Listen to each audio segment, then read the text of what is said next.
students and beyond, this is M. Kumar Sharma and I welcome all of you to my YouTube channel Grow Shine Classes पर आप सभी लोगों का मैं हार्दिक अभिनंदन करता हूँ। आज की ये क्लास 11th क्लास के चैप्टर नंबर 6 अकाउंटिंग प्रोसीजर से ताल्लुक रखती है और ये क्लास सिर्फ 11th क्लास वालों से ही ताल्लुक नहीं रखती है बल्कि CA foundation, CMA foundation, CS foundation, BCom और बीबीए वालों से भी ताल्लुक रखती है और तमाम जितने एज ए बुक कीपर काम कर रहे हैं, अकाउंट्स का जो जॉब करते हैं, उनके लिए भी यह क्लास खास है। तो कुल मिला के this is the chapter number 6 of 11th standard, जो कि बहुत सारे स्टूडेंट्स को, बहुत सारे लोगों के लिए लाभदायक सिद्ध हो सकती है यह क्लास। एंड अकाउंटिंग प्रोसीजर की यह क्लास है। अकाउंटिंग एक प्रोसीजर है, जैसे कि मैंने आपको पहले भी बताया था, IMRC साइन। IMRC साइन बोले तो IMRC sign means IMRC sign. Accounting is an art of identifying, measuring, recording, classifying transactions. कुल मिलाकर ट्रांजैक्शंस एंड इवेंट्स को हम आइडेंटिफाई करते हैं, मनी में मेजरमेंट करते हैं और रिकॉर्डिंग करते हैं। तो आज का जो सेगमेंट है वो रिकॉर्डिंग से ताल्लुक रखता है। तो अकाउंटेंसी का ये जो चैप्टर है अकाउंटिंग प्रोसीजर, इसमें आज आपके पास आ रहे हैं golden rules of accounts and modern rules of accounting.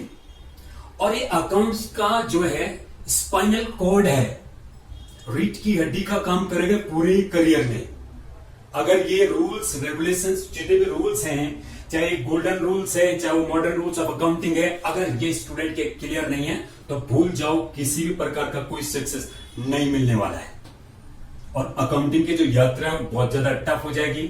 आपके पास management accountancy, financial accounting, management accounting, cost accounting, बहुत सारी चीजों में इन तमाम चीजों का, इन रूल्स का आगे भी आप इस्तेमाल करते रहेंगे। तो इसलिए खास ध्यान देने की जरूरत है इस चैप्टर पर। इसे मामूली और आसान समझना थोड़ा गलती होगी और इसलिए फर्स्ट ऑफ ऑल नंबर 1 हम लोग लाते हैं आपके लिए golden rules of accounting. Golden rule of accounting बहुत काफी पुराने टाइम से चला आ रहा है। उसके बाद हालांकि मॉडर्न रूल्स ऑफ अकाउंटिंग भी इनोवेटिव है, इस तरीके से इनकी भी खोज हुई है। तो इसमें आपके पास मैं एक बात करना चाहूंगा कि under traditional approach golden rules में अभी थोड़ी देर में कराऊंगा, उससे पहले मैं ट्रेडिशनल अप्रोच आपके सामने लाना चाहता हूं। ट्रेडिशनल अप्रोच क्या है? ट्रेडिशनल अप्रोच के मुताबिक अकाउंट्स को जो है पर्सनल और इनपर्सनल दो प्रकार के अकाउंट में इन्होंने डिवाइड किया है। पर्सनल अकाउंट्स में आपके हो सकता है कि नेचुरल पर्सन हो, राम श्याम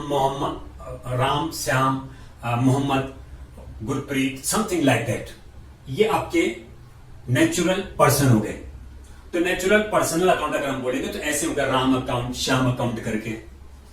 इसके बाद इसमें एक्चुअली नेचुरल पर्सनल अकाउंट हो गए आपके। उसके बाद आर्टिफिशियल पर्सनल अकाउंट भी हैं।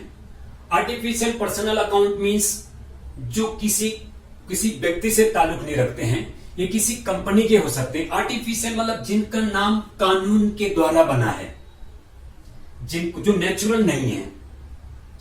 आप किसी भी कंपनी का नाम, steel authority of India limited account, इसका भी अकाउंट बन सकता है, MTNL का अकाउंट बन सकता है, एयरटेल का अकाउंट बन सकता है, ठीक है, मिनिस्ट्री ऑफ डिफेंस का अकाउंट बन सकता है। तो ये तमाम हमारे जो आर्टिफिशियल पर्सनल अकाउंट हैं, ये भी किसी पर्सन को रिप्रेजेंट करते हैं, हालांकि वो नेचुरल पर्सन नहीं होता है। तब जैसे कंपनी है, कंपनियों के जो नाम होते हैं उस प्रकार से, या दुकानों के जो नाम होते हैं, राजकुमार एंड सन्स करके, ये भी एक आर्टिफिशियल पर्सनल अकाउंट है।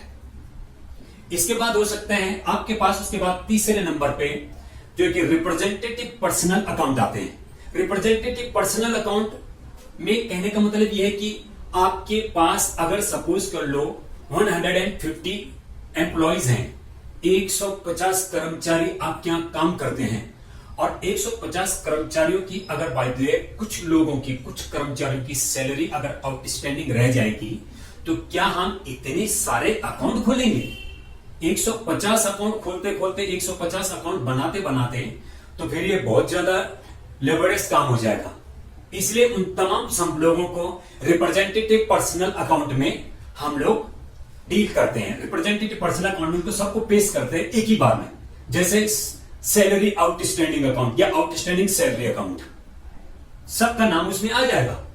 तो अब आपको अलग अलग अकाउंट खोलने की जरूरत नहीं है, इसलिए ये रिप्रेजेंटेटिव पर्सनल अकाउंट में आ जाएगा।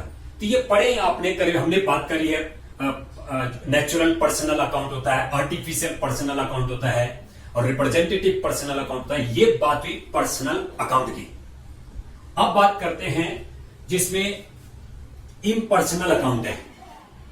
इम्पर्सनल अकाउंट जो पर्सनल नहीं है, जाहिर सी बात है जो पर्सनल नहीं है वही इम्पर्सनल होगा। इम्पर्सनल में आपका रियल अकाउंट आते हैं, मतलब हम क्लासिक अप्रोच के मुताबिक चले, अंडर ट्रेडिशनल अप्रोच है एक प्रकार की ये। इसमें जो है रियल अकाउंट इम्पर्सनल अकाउंट में आते हैं, और रियल अकाउंट ही नहीं, इसमें नॉमिनल अकाउंट भी इम्पर्सनल अकाउंट में आते हैं। रियल अकाउंट में आप क्या कंसीडर करेंगे? रियल अकाउंट में आप क्या कंसीडर करेंगे? जिन तमाम एसेट्स को आप देख सकते हो, जिन तमाम एसेट्स को आप छू सकते हो। 1 मिनट, जस्ट वेट मिनट। तो जिन अकाउंट्स को मैं बोला था, जिन अकाउंट्स को आप, जिन एसेट्स को आप छू सकते हो, जिन एसेट्स को आप देख सकते हो, जो टेंजेबल है, उनको आप रियल अकाउंट के तहत रिकॉर्ड करेंगे। उनके लिए आप रियल अकाउंट बनाएंगे। जैसे बिल्डिंग हो गया, फर्नीचर हो गया, मशीनरी हो गया, फिक्चर एंड फिटिंग हो गया, लाइव स्टॉक हो गया। तो ये तमाम चीजों के लिए आप रियल अकाउंट की कैटेगरी में इनको रखेंगे। इसके बाद जैसे कि मैंने पर्सनल अकाउंट आपको क्लियर करवाई दिया था पहले, और रियल अकाउंट के बाद हमने बताया था एक नॉमिनल अकाउंट भी जो है ट्रेडिशनल अप्रोच के मुताबिक एक अकाउंट है, नेचर ऑफ अकाउंट है वो, और नाम है ये क्या नाम कहते हैं, अभी हमने बात करी थी आपको रियल अकाउंट के बारे में। इसके बाद हमने बात करी थी नॉमिनल अकाउंट के बारे में। तो नॉमिनल अकाउंट भी इम्पर्सनल अकाउंट है। इसमें दो अकाउंट आपके सामने हैं, एक्सपेंसेस एंड लॉसेस अकाउंट है, एक्सपेंसेस एंड लॉसेस हैं, ये भी नॉमिनल अकाउंट में आते हैं। और आपके इनकम्स और गेन्स और प्रॉफिट्स ये भी नॉमिनल अकाउंट में आते हैं। तो ये तमाम बातें थी कि ट्रेडिशनल अप्रोच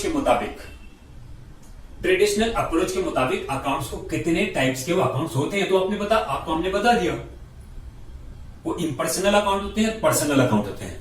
इम्पर्सनल में कौन कौन से अकाउंट है मैंने पहले डिस्कस कर लिया आपके साथ, और पर्सनल अकाउंट आपको पता लग ही गया होगा। इसके बाद जो है सवाल यहां पर, अब मैं बात करना चाहूंगा मॉडर्न रूल्स पे बात पे जाऊंगा।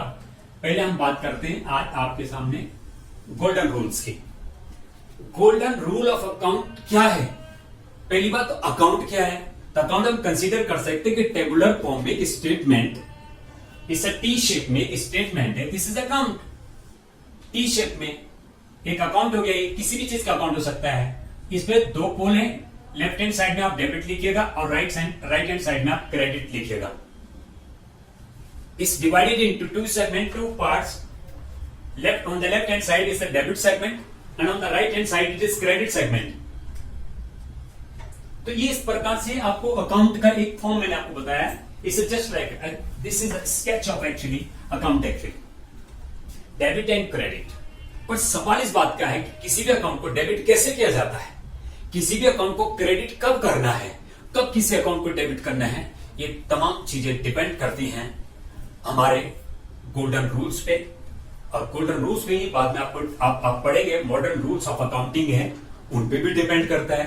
तो आप गोल्डन रूल के मुताबिक भी अपनी अकाउंटिंग कर सकते हैं, रिकॉर्डिंग कर सकते हैं, और ये जो मॉडर्न रूल्स हैं इनके तहत भी आप अकाउंटिंग कर सकते हैं, इससे कोई फर्क नहीं पड़ता है। रिकॉर्डिंग आप इस प्रकार से गोल्डन रूल्स ऑफ अकाउंटिंग के तहत भी कर सकते हैं, और रिकॉर्डिंग आप जो है मॉडर्न रूल ऑफ अकाउंटिंग के तहत भी कर सकते हैं। तब सबसे पहले हम बात करते हैं गोल्डन रूल्स क्या हैं। डेबिट और क्रेडिट के गोल्डन रूल्स समझना बहुत जरूरी है। अगर आपको इस समझ में नहीं आता है तो फिर अकाउंटेंसी आपके लिए बहुत ही मुश्किल सब्जेक्ट बन जाएगा, और हमेशा फिर मुश्किल ही रहेगा। तो खासतौर से इस समय 11th क्लास के जो स्टूडेंट्स हैं उनके लिए नया टॉपिक है, नया चैप्टर है उनके लिए समझना बहुत जरूरी है। जो बड़ी क्लासेस में हैं, जिनको आज तक ज्यादा क्लियर हुआ नहीं है, वो भी इस वीडियो का बेनिफिट ले सकते हैं। So I am just coming to the golden rule of accounting में आपके पास अभी आ रहे हैं ना, ये लिखिएगा यहाँ पे। तो गोल्डन रूल किस तरीके से आपको करना है देखिएगा। सबसे पहले हमने नॉर्मली पढ़ा है, स्कूलों में इसी प्रकार से पढ़ाया जाता है, debit comes in and credit goes out. ऐसा भी लिखा रहता है कि debit what comes in and credit what goes out. मैं शॉर्ट में लिख रहा हूं, debit comes in and credit goes out. इस क्रेडिट गोज आउट इस DCI एंड CGO। अब डेबिट व्हाट कम्स इन तो ये बच्चों को समझ में थोड़ा आता है, कुछ भी आ जाए डेबिट कर लोगे। डेबिट व्हाट कम्स इन, कोई आदमी भी अगर आ रहा है उसको भी डेबिट कर लोगे, किसी भी कोई कुछ भी आ रहा है, डेबिट व्हाट कम्स इन। ऐसा नहीं होना चाहिए। इसको डिटेल्ड देखिएगा, फिर आपको क्लियर होगा क्या लिखा जाना चाहिए और क्या आपको जल्दी समझ में आ जाएगा। ये नहीं कि जो लिखा हुआ वो गलत है, बिल्कुल सही है वो, लेकिन बच्चों की समझ से थोड़ा दूर होता है। तभी देखिए कैसे लिखना चाहिए था, जैसे डेबिट इस debit the account of any asset, debit the account of any asset which comes inside the organization, आप बिजनेस ऑर्गेनाइजेशन भी कर सकते हैं। Means debit the account of any asset which comes inside the business organisation. अब मतलब तमाम उन assets के अकाउंट को आप डेबिट करेंगे, उन तमाम एसेट के अकाउंट को आप डेबिट करेंगे जो आपको प्रतीत होता है, दिखता है, it seems that assets are coming inside. आपको लग रहा है कि एसेट आ रही है, तो उस पर्टिकुलर एसेट के अकाउंट को आप डेबिट करेंगे जो अंदर आ रही है बिजनेस के। सपोज आप बिल्डिंग परचेस कर रहे हैं, तो अगर आप बिल्डिंग परचेस कर रहे हैं तो फिर बिल्डिंग परचेस करें तो आपको लगेगा ना, एक किस्म से बिल्डिंग आपकी है, इंक्रीज हो रही है, बिल्डिंग आ रही है। या फर्नीचर आप परचेस करते हैं, ठीक है, आपके ऑफिस में सोफा सेट, बहुत सारी चेयर्स और टेबल आ रही है, तो आ रही है ना, क्या आ रहा है, कौन सी एसेट आ रही है, फर्नीचर अकाउंट, फर्नीचर नाम की एसेट आ रही है, तो फर्नीचर अकाउंट को आप डेबिट करना। Means debit the account of any asset which seems coming inside the business organisation, उसको आपको डेबिट करना है। उसके बाद अगला रूल है, इसी का अगला रूल है, credit the account of any asset which goes outside of business organization। आप नोट कीजिए, आप नोट कर सकते हैं, मैं बिल्कुल स्क्रीन से हट जाता हूं।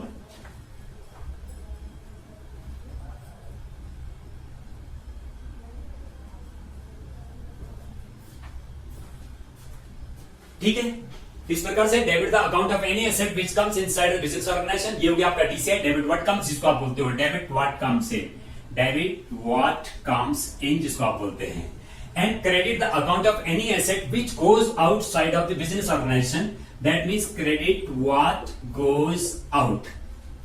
ये आपका ऐसा आपके बुक में लिखा है, debit what comes in, credit what goes out, लेकिन मैंने डिटेल्ड समरी आपके सामने रखी है।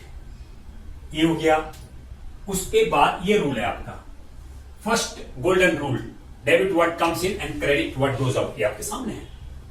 ये लेकिन सवाल इस बात का है कि ये किस टाइप के अकाउंट्स में अप्लाई होता है। ये वाला रूल आपके केवल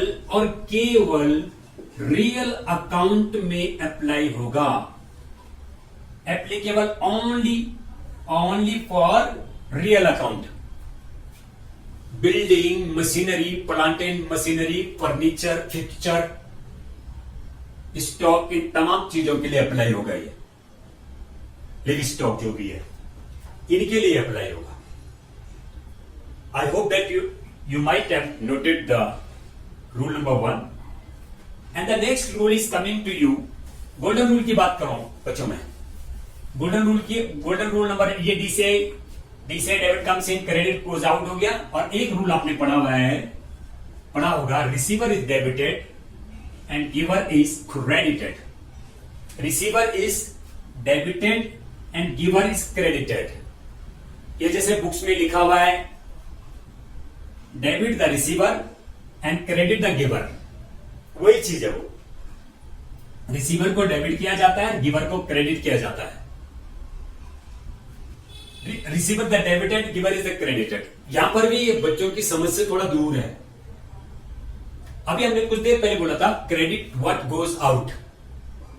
तो जब आप फर्नीचर खरीदते हो ना, तो फर्नीचर तो डेबिट व्हाट कम्स इन हो गया, लेकिन बदले में आपने उसको नकद खरीदा, कैश बेसिस पे खरीदा, तो आपके यहां से क्या जाएगा? कैश जाएगा। तो क्रेडिट व्हाट गोज आउट में आपको कैश अकाउंट क्रेडिट करना होगा और फर्नीचर अकाउंट डेबिट करना होगा। ये फर्स्ट रूल था, debit what comes in and credit what goes out. और अब आपके सामने है second rule. This is the first one, this is the second rule. Receiver the debited and giver is the credited. ये फिर order दो, debit the receiver, receiver को debit करो, क्रेडिट द गिवर, गिवर को क्रेडिट करो। ये तो हो गया। लेकिन ये क्या है? ये तो समझ में नहीं आएगा बच्चों को direct. Receiver is the debited. अरे कल हम किसी को सैलरी दे रहे हैं अपने एम्प्लॉय को, उसको भी पकड़ के डेबिट कर दें। किसी ने कही कैसे? बिल्कुल लिखा हुआ है इसमें, अकाउंटेंट में लिखा हुआ रूल, रिसीवर इज डेबिटेड। ये डेबिट द रिसीवर। और कोई हमारा जो कर्मचारी है जो हमसे सैलरी ले रहा है, मिस्टर रतन लाल हमारे मैनेजर हैं, और हम उनको सैलरी दे रहे हैं, तो उनको डेबिट कर दो, पकड़ दो, रतन लाल जी को डेबिट कर दो, कि रिसीवर है, सैलरी तो रिसीव कर रहा है भाई, डेबिट कर दो। इसीलिए समझ में नहीं आता है, कॉन्सेप्ट क्लियर होना चाहिए। रिसीवर इज द डेबिटेड नहीं होना चाहिए, थोड़े डिटेल्ड होना चाहिए, तभी समझ में आएगा स्टूडेंट्स को। कैसे लिखना चाहिए? ऐसा लिखना चाहिए कि debit the account of any person who receives something from our business, who receives or something own, या who receives something of our business, जो हमारे बिजनेस का कुछ रिसीव करता है। अगर हम किसी को सैलरी दे रहे हैं तो हमारे बिजनेस का थोड़ी नहीं हो, उसमें तो अधिकार किसका है? एम्प्लॉय का है। तो हमारी चीज नहीं ले रहा है। हमने यहां पे उन लोगों को ढूंढना है जो हमारे बिजनेस की चीज लेते हैं। सपोज हम उधार में माल बेचते हैं, तो स्टॉक गुड्स किसका हुआ? हमारा, हमारे बिजनेस का। और कोई ले रहा है, उसका अधिकार नहीं है ना लेने का। ऐसे व्यक्ति को बोला है कि डेबिट द रिसीवर, तो means debit the account of any person who receives anything of our business organisation, जिस पर उसका हक नहीं है पर हमारे बिजनेस का हक है। इसलिए हम डेबिट द रिसीवर उस सूरत में कहेंगे। तो उसके बाद giver is the credited and credit the account of any person, credit the account of any person who gives his own thing to our business. अगर कोई व्यक्ति अपनी चीज हमारे बिजनेस को देता है, तो उस दशा में हम उस व्यक्ति के अकाउंट को क्रेडिट करेंगे। ये मतलब को giver is credited, giver is credited से समझ में नहीं आएगा। कल हमको कोई कमीशन देता है, तो कमीशन तो हमारी मेहनत है, हमारे बिजनेस को कमीशन मिलता है, ये हमारे बिजनेस की मेहनत है। और कल कोई हमको कमीशन देता है, तो गिवर तो वो आदमी भी होगा जो कमीशन हमको दे रहा है, तो क्या हम उसके अकाउंट को भी क्रेडिट कर दें? जी नहीं, यही सीखना है। तो इसलिए क्रेडिट किसको करना है? क्रेडिट किसको करना है? हमें, जो हमें अपनी चीज दे रहा है। पिछले केस में मेरा कमीशन तो हमारा दे रहा है ना, अपनी चीज थोड़ा दे रहा है। तो कोई अगर हमको कमीशन देता है तो गिवर तो वो भी है। तो इसका मतलब ये नहीं, अगर गिवर वो भी है तो उसको भी क्रेडिट कर दें, ऐसा तो नहीं हो सकता। क्रेडिट हम उसको करेंगे जो अपनी चीज हमको देगा। अगर हमने किसी से गुड्स परचेज करा है उधार में ऑन क्रेडिट बेसिस, तो क्या गुड्स हमारा है? गुड्स हमारा तो ही नहीं, गुड्स का ओनर वो है, इसलिए वो गिवर हो गया। उस दशा में आप उसको क्रेडिट कर दीजिएगा, उसको आपको क्रेडिट करना है। Giver is credited. अगर बल्कि वो चीज उसकी है, क्योंकि जब हमने गुड्स उनसे खरीदा तो चीज उनकी है, इसलिए उनके अकाउंट को क्रेडिट करेंगे।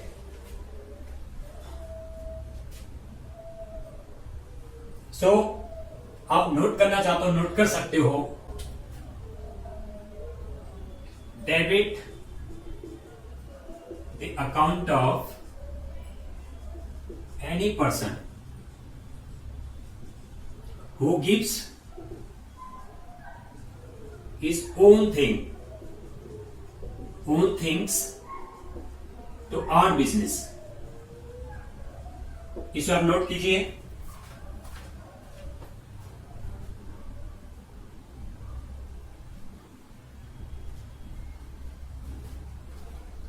इससे debit account of any person who gives his own things to our business, तब हम क्रेडिट करेंगे उससे जब वो अपनी चीज दे रहा होगा।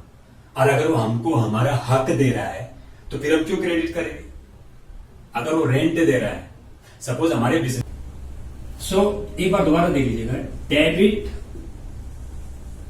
The account of any person who receives our business own thing। हमारे बिजनेस की हमारी जो अपनी चीज है उसको अगर कोई रिसीव करता है तो उसको आपने इसको डेबिट करना है। और उसके बाद है credit the account of any person who gives his own thing to us, to our business.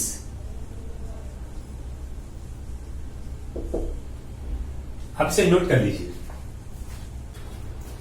तो ये बच्चों आपने नोट कर लिया होगा, ये बिल्कुल क्लियर है।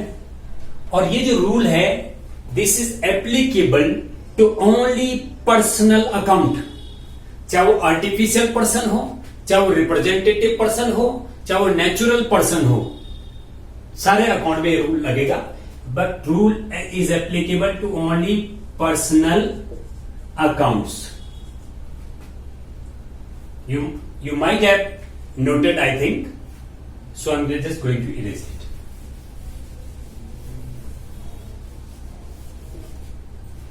ये रूल था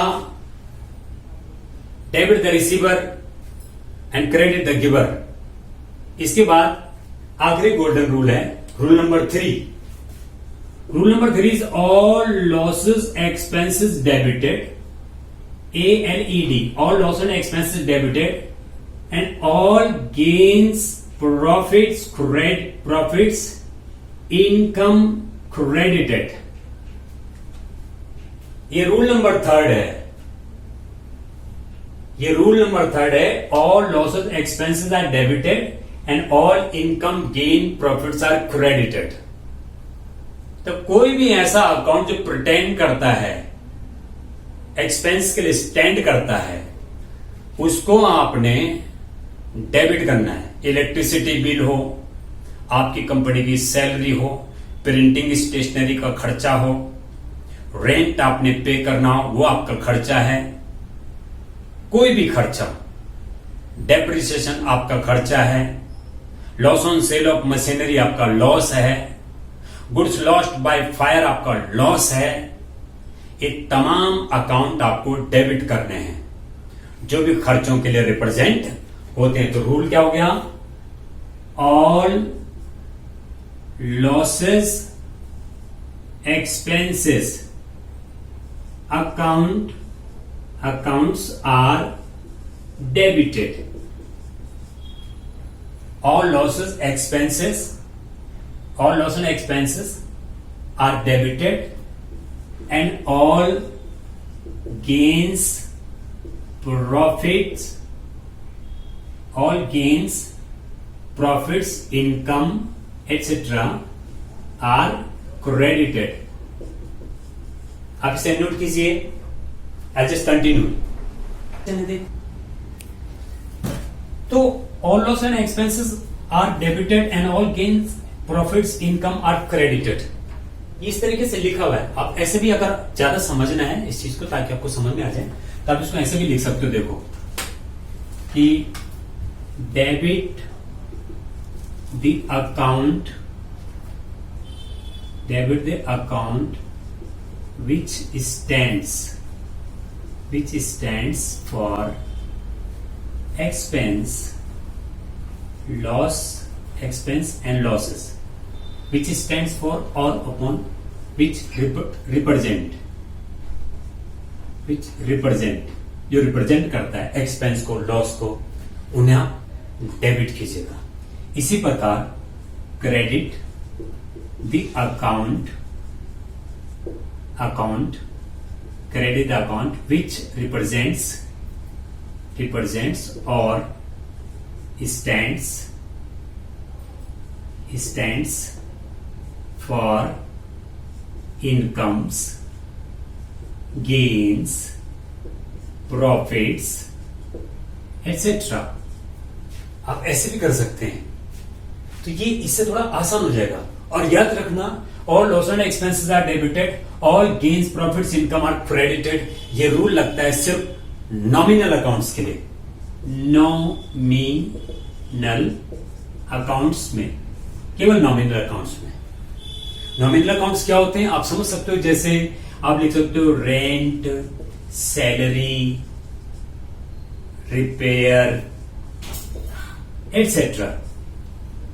रेंट हो गया, सैलरी हो गया, रिपेयर हो गया, और ये तीनों अकाउंट है. और भी सारे नॉमिनल अकाउंट्स होते हैं. मैं जस्ट 2-3 एग्जांपल आपके सामने रखा है. तो ये थे बच्चे golden rules of accounting. Similarly credit the account which stands for income, gains, profits, etc. और इनके लिए जो भी मतलब इस तरीके से कोई भी अकाउंट रिप्रेजेंट करता है किसी इनकम को, गेन को, प्रॉफिट को, तो आप उसको क्रेडिट कर देना. इसलिए all income, gains, profits are credited. और इसमें नॉमिनल अकाउंट में बहुत सारे आते हैं. नॉमिनल अकाउंट में ये जो रूल है जो भी आपको लिखाया गया है ये केवल नॉमिनल अकाउंट के लिए अप्लाई होगा. इसमें आपके जैसे इनकम्स से रिलेटेड जितने अकाउंट हैं और जो एक्सपेंसेस से रिलेटेड जितने अकाउंट हैं, एक्सपेंसेस, लॉसेस जो भी है, जैसे मतलब repair, maintenance, depreciation, salary, insurance, premium, ये खर्चे हैं फर्म के, कन्वेंस. इसी प्रकार से इनकम्स जैसे रेंट रिसीव्ड, इंटरेस्ट रिसीव्ड, है ना, बैड डेट रिकवर्ड. अगर बैड डेट होता है, नुकसान होता है, तो वो डेबिट में आ जाएगा. All loss and expenses are debited. इसी प्रकार से बैड डेट रिकवर्ड इनकम है. All gains and profits are credited. तो this was the end of actually golden rules of accounting. उसके बाद हमारे पास आते हैं modern rule of accounting. Modern rule of accounting के तहत भी आप रिकॉर्डिंग कर सकते हैं. जर्नल में, सेल्स बुक में, सब्सिडरी बुक्स में, जर्नल प्रॉपर में आप रिकॉर्डिंग कर सकते हैं. वहां भी यही रूल लगेगा. जब आप जर्नल एंट्रीज करोगे किसी भी ट्रांजैक्शन की, तो उसके लिए इन्होंने थोड़ा अलग रूल बनाए हैं. और दूसरा ये है, इस दफे जो मॉडर्न रूल ऑफ अकाउंटिंग है इसमें ऐसा नहीं है real account, impersonal, real account और नॉमिनल अकाउंट, पर्सनल अकाउंट, ऐसा कुछ नहीं है. इसमें अकाउंट्स को अलग तरीके से उन्होंने क्लासिफाइड किया हुआ है. जैसे कैपिटल अकाउंट हो गया, लायबिलिटी अकाउंट हो गया, एक्सपेंस अकाउंट हो गए, एसेट अकाउंट हो गए और रेवेन्यू अकाउंट हो गए. ठीक है. इस प्रकार से ये आपके मॉडर्न रूल्स ऑफ अकाउंटिंग के मुताबिक है। और इसमें अंडर मॉडर्न अप्रोच है, उसके तहत जो अकाउंट्स को क्लासिफाई किया गया, मैं एक बार दोबारा बता रहा हूं, capital account, liability account, expense account, asset account और रेवेन्यू अकाउंट। ठीक है, तो कैपिटल क्या होता है आप जानते हैं, जो बिजनेसमैन ने जो अमाउंट इंट्रोड्यूस किया होता है बिजनेस को स्टार्ट करने के लिए इनिशियली, उसको कैपिटल कहते हैं। और हो सकता है कुछ साल बाद कुछ एडिशनल कैपिटल भी लगा दें। The amount invested bye businessman is called in fact capital, और कैपिटल एक पर्सनल अकाउंट है। दूसरा लायबिलिटी अकाउंट मींस जो तमाम एक्सटर्नल लायबिलिटीज हैं, सिर्फ बिजनेसमैन ही पैसा नहीं लगाता है, कई बार बिजनेसमैन बैंक से लोन भी लेता है ना। और कई बार जो बिजनेसमैन लोन लेता है किसी बैंक से, उसको भी, उस पैसे को भी बिजनेस में इन्वेस्ट कर देता है। तो बिजनेस की नजर में ये amount state bank of India, Punjab national bank of India, Punjab national bank, किसी भी बैंक के प्रति एक प्रकार का ये कर्जा हो सकता है। And this is considered external liability. तो एक्सटर्नल लायबिलिटी के उन्होंने लायबिलिटी अकाउंट का इस्तेमाल किया क्योंकि कैपिटल इंटरनल लायबिलिटी है। उसके बाद इन्होंने बात करी एक्सपेंसेस में, फर्म के जितने भी खर्चे होते हैं, परचेज करते हैं आप, वेजेस देते हैं, सैलरी देते हैं, रिपेयर एंड मेंटेनेंस पे करते हैं, रेंट पे करते हैं, इंटरेस्ट ऑन लोन पे करते हैं, बहुत सारे खर्चे हैं फर्म के, इलेक्ट्रिसिटी बिल पे करते हैं, ये सब आपके एक्सपेंसेस हैं। और एसेट तमाम जो भी आपको फ्यूचर में आपके लिए बेनिफिशियल हो सकती हैं, जिनका फायदा आपको भविष्य में मिलेगा, वो तमाम जो चीजें आपने अपने पास रखी हैं एसेट्स के तौर पे, वो आपके पास ही रहेंगी, लंबे समय तक भी रह सकती हैं। और जो करंट एसेट्स होंगी वो तो एक साल के अंदर अंदर खत्म हो जाती हैं, दोबारा भी आती हैं। लेकिन जो फिक्स्ड एसेट होते हैं, एसेट के बाद बता रहा हूं मैं, asset, fixed asset, current asset, something like that, fictitious asset भी होता है। तो और वो ये तमाम एसेट जिनका भी आपको फायदा मिल सकता है फ्यूचर में, फिक्टिशियस एसेट्स को छोड़ के।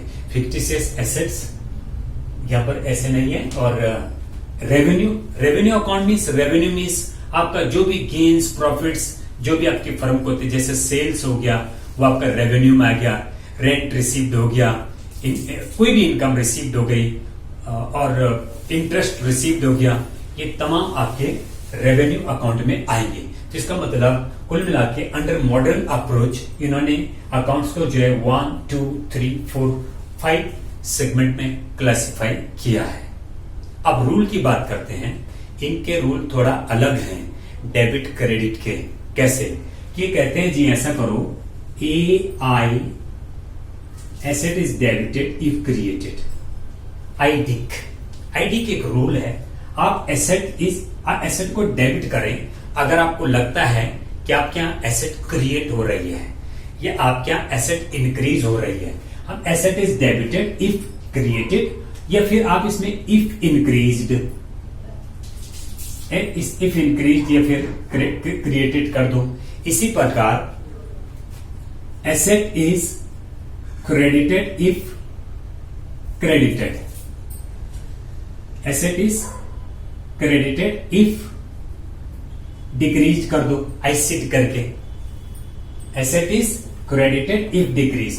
कभी भी किसी एसेट को आपको डाउन करना हो, कभी भी किसी एसेट को आपको लग रहा है डाउन हो रही है, कभी भी आपको लगे कोई एसेट घट रही है, तो उस एसेट के अकाउंट को आप क्रेडिट करोगे। यही तो कह रहा है, asset is credited if diminished, decreased, तब को क्रेडिट करना है। एक रूल आपका ये हो गया। उसी प्रकार अगर आप कैपिटल की बात करें तो आप लोग लिख सकते हैं कि capital is debited if diminished. अगर कैपिटल घटती है तो आपको कैपिटल को डेबिट करना है, कैपिटल को आपको डेबिट करना है। And capital is created oblique increase भी कर सकते हो, capital is increase if credited. इसका मतलब कैपिटल, ये जो ऊपर का लॉ है ये एसेट के लिए आया है, और ये जो नीचे का लॉ है ये कैपिटल के लिए है। कैपिटल भी एक लायबिलिटी है। इसका मतलब ऐसे भी लिख सकते हो आप, लायबिलिटी लीड इट कर दो, आप इसको लीड इट कर दो। Lead it liability is debited if diminished. और अगर कोई लायबिलिटी डिमिनिश्ड होती है, कम होती है, तो आपको उसके अकाउंट को डेबिट करना है। Similarly liability is credited if created. और कभी भी आपके यहाँ लायबिलिटी अगर क्रिएट होती है तो उसको उसके अकाउंट को आपको क्रेडिट करना होगा। करेक्ट। उसी प्रकार अब आगे आपके पास all losses expenses debited if created. और सारे लॉसेस और एक्सपेंसेस के अकाउंट को आपको डेबिट करना होगा अगर वो क्रिएट होते हैं। उसी प्रकार all losses expenses are credited if diminished, एलिसिड करके। और जो ऑल लॉसेस एक्सपेंसेस हैं उनको आप क्रेडिट कीजिएगा जब आपको लगता है कि उनके अकाउंट को आपको डिक्रीज करना है। उसके बाद लास्ट में आपके पास है revenue means incomes. So all income gain profits credited if created या if increased। All income gain profit जो है ये all income gain profit credit करने अगर वो इंक्रीज होते हैं। And all income gain profit debited if all income gain profit are debited if decreased. और कोई ऑल इनकम गेन प्रॉफिट अगर आपको लगता है कम हो रहा है, उनके अकाउंट को डिक्रीज करना आपको किसी वजह से, तो आपको उनके अकाउंट को डेबिट करना है। ये तमाम रूल्स हैं आपके सामने। और इसको अगर ऐसा समझ में नहीं आता तो आप ऐसे भी समझ सकते हो।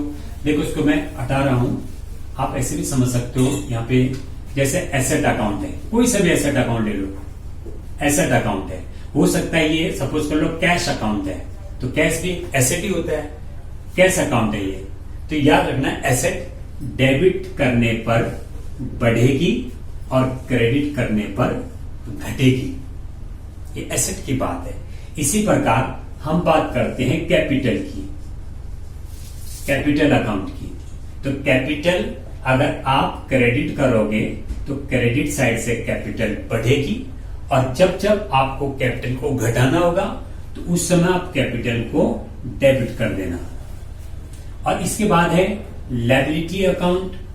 तो लायबिलिटी अकाउंट जो है आपका, ये लायबिलिटी अकाउंट है। जब इसको घटाना होगा तो आप डेबिट कर देना, इसको डेबिट कर देना।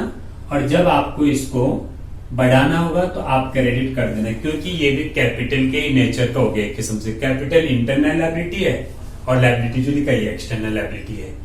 और इसी प्रकार से अगर कोई एक्सपेंस होता है, इसी प्रकार से अगर कोई एक्सपेंस होता है, एक्सपेंस अकाउंट, तो वो ना डेबिट करने पर बढ़ जाएगा और क्रेडिट करने पर घट जाएगा। आप उसको क्रेडिट कीजिएगा अगर आपको एक्सपेंस के अकाउंट को डाउन करना है, और अगर एक्सपेंस बढ़ाना है या बढ़ रहा है तो आप उसके अकाउंट को डेबिट कीजिएगा। इसके बाद आपके पास आता है आखिरी अकाउंट, ये रेवेन्यू अकाउंट है। रेवेन्यू बोलो, इनकम बोलो, गेन्स बोलो, प्रॉफिट बोलो, ऑलमोस्ट उसी कैटेगरी में आ जाएगा। सो ये जब जब जो है बढ़ेगा तब तब ये क्रेडिट होगा, ध्यान रखना। रेवेन्यू तब तब क्रेडिट तब तब बढ़ता है जब जब क्रेडिट होता है। इसी प्रकार से रेवेन्यू जो है डेबिट अगर हो रहा है तो समझ लो आपका रेवेन्यू कम हो रहा है। तो मुझे उम्मीद है ये पांचों के पांचों जो अकाउंट और भी क्लियर हो गए होंगे। ये actually these rules were are just under modern rule of accounting. तो dear student, this was all about how to record. Before recording journal entry, you must know all these rules and regulations. Then you can do better journal entries. So we will see you in the next video. Till then, take care. और हम MCQ के साथ अगली class 12th class वालों की होगी MCQs के साथ में, क्योंकि सिस्टम ही चेंज हो गया है CBSE की तरफ से. So we will see you in the next video. Till then, take care. Bye bye.